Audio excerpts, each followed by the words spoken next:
আল্লাহর হক আল্লাহ চাইলে দুর্বল থাকলেও মাফ করে দিবেন। বান্দার হক বান্দা ক্ষমা না দিলে আর ক্ষমা হবে না। সাহাবায়ে কেরাম চুপ হয়ে গেলেন, কে দাঁড়াবে? নবীর কোন হক আমরা পাবো এরকম বলার সাহস কার আছে? কিন্তু না, একজন সাহাবী দাঁড়ায় গেলেন, দাঁড়াইয়া বলেন, ইয়া রাসূলুল্লাহ, আমার একটা পাওনা আছে বলে মনে করি। বলে, কি পাওনা? ও নবী, আপনি আমার হালকার উপর একদিন মুস্কি হেসে গালের উপর একটা চর মেরেছিলেন, তাই নাকি? বলে, হ্যাঁ। এমনি? বলে, এমনি। সাহাবায়ে কেরাম সবাই ভেতরে ভেতরে রাগ, এত বড় দুঃসাহস নবীর সামনে দাঁড়ানো। নবী বললেন, সাহাবায়ে কেরাম রাস্তা করে দেন আসার জন্য, আমি আমার পাওনাটা শোধ করে দেই, কারণ কিয়ামতের ময়দানে হালাত হবে বড় ভয়ঙ্কর। হিসাব হবে মানুষের, হিসাব হবে জিনের। কিন্তু এই কঠিন দিন আল্লাহ পশুকেও হাসরের ময়দানে উঠাবেন হিসাবের বাইরে, ওদের কোনো হিসাব নাই। কিন্তু আল্লাহ ইনসাফ ঠিক রাখার জন্য, প্রমাণের জন্য পশুকে উঠাবেন। দুইটা কুকুরকে উঠাইয়া বলবেন, এই দুর্বল কুকুর, কিয়ামতের ময়দানে ইনসাফের বিচার হবে। আল ইয়াউমা তুজজা কুল্লু নাফসিন বিমা কাসাবাত লা যুলমাল ইয়াউম ইন্নাল্লাহা সারিউল হিসাব। দুনিয়াতে শক্তি ছিল ওই কুকুরটার বেশি, গায়ের জোরে তোর উপরে জুলুম করেছে, অতএব আজকে তোর শক্তি বাড়ায় দিলাম, আজকে প্রতিশোধ নিয়ে নাও তাড়াতাড়ি। দুইটা গরুকে আল্লাহ উঠায় বলবে, এই দুর্বল গরু, শক্তিশালী গরুটা কেন দুনিয়াতে তোর উপরে হামলা করেছে, গায়ের জোরে কোনো দোষ ছিল না, আজকে তোরে শক্তি বাড়ায় দিলাম, প্রতিশোধ নিয়ে নাও। এরপরে এদের বিচার, এদের ইনসাফ কায়েম করে আল্লাহ বলবেন, কুনতু তুরাবা। এরে আল্লাহর গোলাম, রহমতের নবী বলেন, আজ আমার কাছে পাওনা ব্যক্তিকে আসতে দাও, প্রতিশোধ নিয়ে নেওয়া দরকার। সাহাবীকে রাস্তা করে দিলে একটু একটু করে সামনে আগায়। সামনে আইসাই কয়, ইয়া রাসূলুল্লাহ, আমাকে যখন আপনি স্পর্শ করেছিলেন আমার শরীরে একটা জামাও ছিল না। নবীকে তো আমার জামাটাও খুলতে হবে। কেমন রহমতের নবী, দয়ার নবী, সরল নবী আমার। নবীও শরীর মুবারকের জামাটা উঠাইয়া খুলতে চাইতেছেন, পিঠ মুবারকের অংশ উঠায় ফেললেন। সাহাবী একটা দৌড় দিয়া পেছনে চলে গেল, পেছনে যাইয়া রহমতের নবীর গর্দান মুবারকের নিচে মোহরে নবুয়তে চুম্বন করলো আর বলল, নবী আমারে মাফ করে দেন, আমি এই অপেক্ষায় আপনার এখানে হাজির হয়েছি। নবী বলেন, সাহাবী, আমার মোহরে নবুয়তে চুম্বন করলি না জানো জান্নাত ওয়াজিব করে ফেললি।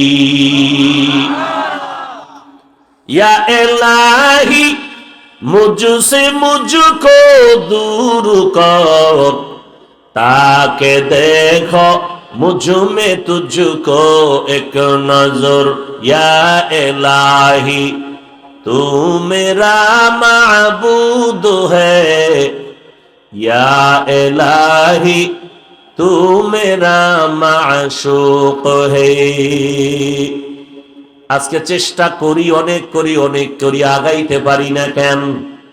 এরে আল্লাহর গোলাম, আদবকে ধ্বংস করার একটা মারাত্মক কঠিন রোগ আছে, অহংকার।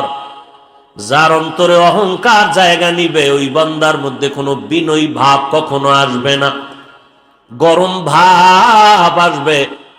তখন যার মধ্যে গরম গরম ভাব আসে, আনা খায়রুম মিনহু, আমি তার থেকে ভালো, আমি তার থেকে ভালো, তখন তার চলাফেরার ব্যালেন্স থাকে না, কথার ব্যালেন্স থাকে না। তখন মা বাবার সাথে উল্টা পাল্টা আচরণ করে, মুরব্বীদের সাথে উল্টা পাল্টা আচরণ করে। কারণ কি? ভেতরে আদব নাই, বিনয় নাই, অহংকার জায়গা নিয়েছে। এরে আল্লাহর গোলাম, এই দেশে মাদ্রাসার অভাব নাই, ছাত্ররও অভাব নাই, কিন্তু দুঃখ,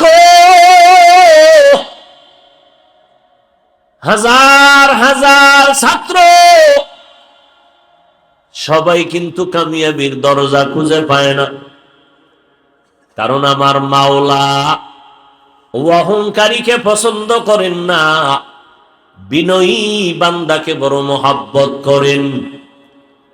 আল্লাহ তাআলা বান্দার যোগ্যতাও দেখেন না, দেখে বান্দার বিনয়ী।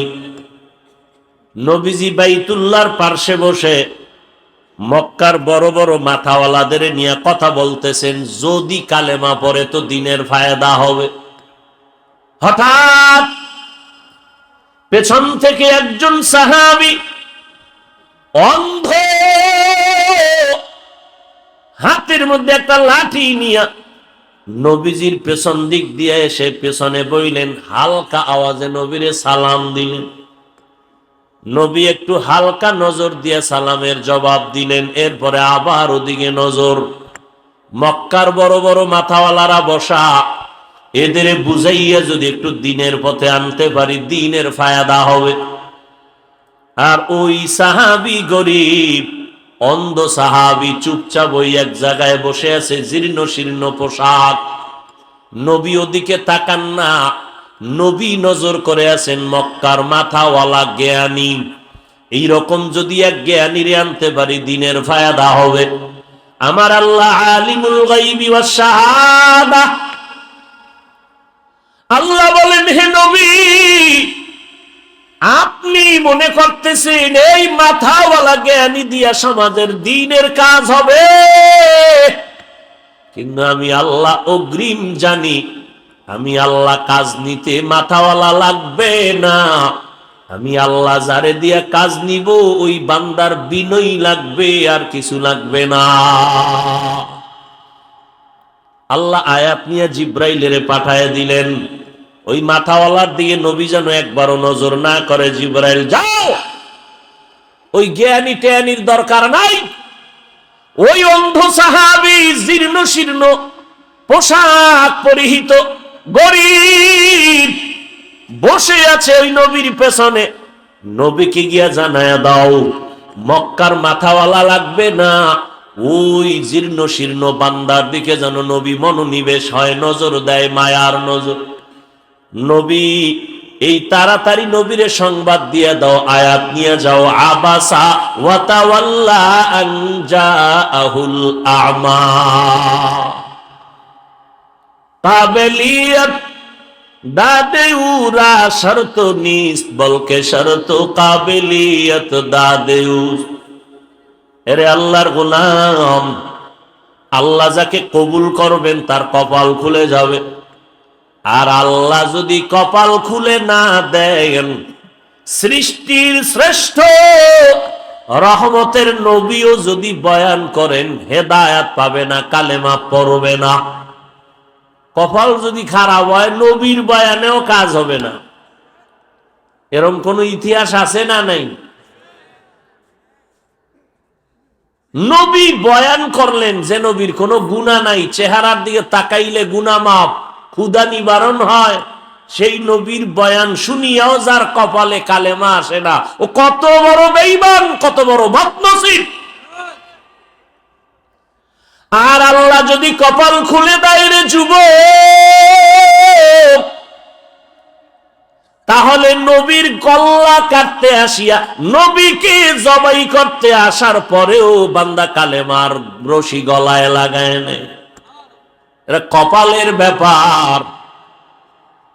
আল্লাহ যার কপাল খুলবে হেদায়াত পেয়ে যাবে, আর যার কপাল খুলবে না ওই বান্দা হেদায়াত পাবে না। বড় কঠিন কথা। আল্লাহ চাইলে হেদায়াত দিবে, নবীর ক্ষমতা নাই হেদায়াতের মালা পড়াবে। ইন্নাকা লা তাহদি মান আহবাবতা ওয়ালাকিন্নাল্লাহা ইয়াহদি মান ইয়াশা। আল্লাহ চাইলে হেদায়াত পাবে, আল্লাহ যদি চান না তো হেদায়াত পাবে না। তার মানেটা কি? আল্লাহর সব দোষ, নাউযুবিল্লাহ, বান্দার কোনো দোষ নাই। কারণ আল্লাহ হেদায়াত দিলে বান্দা পাবে, আল্লাহ হেদায়াত না দিলে পাবে না। তাহলে আসলে বিষয়টা কি? বিষয়টা আল্লাহর কোনো দোষ নাই। আল্লাহ কয় আমি যে হেদায়াত দিলে সে পাবে, আমি কার বেলায় দেওয়ার ইচ্ছা করব, কার বেলায় দেওয়ার ইচ্ছা করব না। জবাব হলো ওয়াল্লাযীনা জাহাদু ফীনা লানাহদিয়ান্নাহুম সুবুলানা। যারা আমার কাছে হেদায়াত চাইবে আমি তাদের হেদায়াত দিব,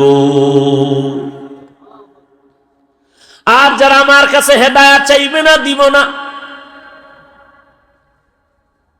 একটু আগেই বলেছি, মায়ের গর্ভ থেকে আদম বলা হইয়া কেউ আসে না। আদম শিখতে হয়, আল্লাহকে বলতে হবে। আল্লাহ, নবী নিজে বলছেন, আপনি বলবেন না? এত বড় মাস্তান হয়ে গেলেন কবে?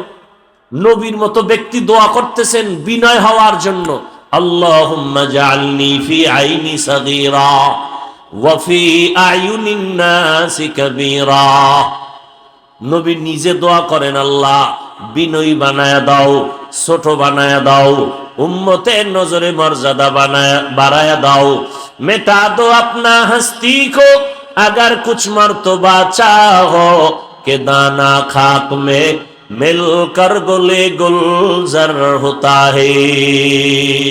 আজকে যত ভেজাল, যত বিশৃঙ্খলা, আপোষের ভেতরে একমাত্র কারণ আদব নাই, অহংকারী ঢুকে পড়েছে। সব অহংকার ধ্বংসের দ্বার প্রান্তে নিয়ে গেছে আমাদের। জাহিরি হালাত দুর্বল, বাতিনি হালাত দুর্বল। জাহিরি নষ্ট হইল অহংকার, বেয়াদবি। বাতিনি ভাবে আমার চরিত্র নষ্ট হচ্ছে মোবাইলের কারণে, ধ্বংস হয়ে যাচ্ছে সব। আল্লাহ হেদায়াত দান করুন। এই মোবাইল না আইলে এত বেয়াদব হইতো না। কি বলবো, কোথায় বলবো, কাকে বলবো, কে শুনবে, কে বলবে? আল্লাহ সবাইকে হেদায়াত দান করুন।